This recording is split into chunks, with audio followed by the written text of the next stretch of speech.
First reading. A reading from the letter to the Hebrews, chapter 5, verses 1 to 10.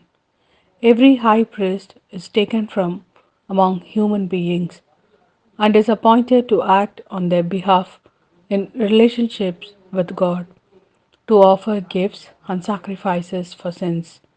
He can sympathize with those who are ignorant or who have gone astray, because he too is subject to the limitation of weakness. That is why he has to make sin offerings for himself as well as for the people. No one takes this honor on himself. It needs a call from God, as in Aaron's case. A reading from the Gospel according to Mark, chapter 2, verses 18 to 22.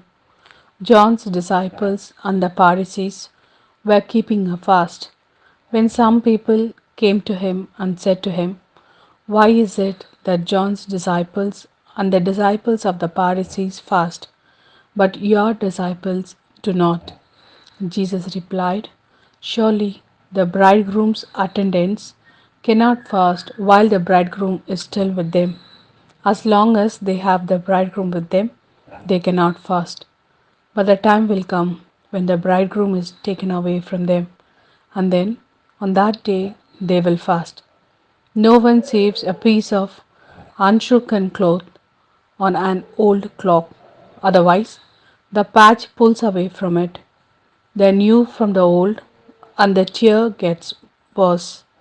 And nobody puts new wine into old wineskins, otherwise, the wine will burst the skins, and the wine is lost, and the skins too.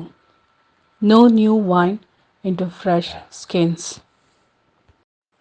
And so it was not Christ who gave him the glory of becoming high priest, but the one who said to him, "You are my son, today I have fathered you."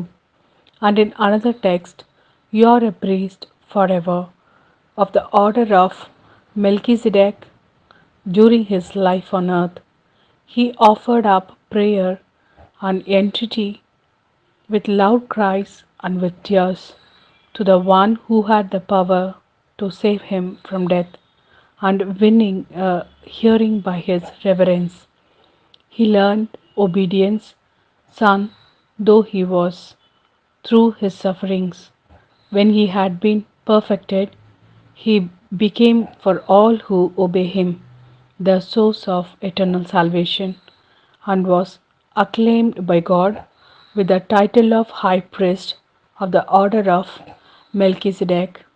This is the word of Lord. Thanks be to God.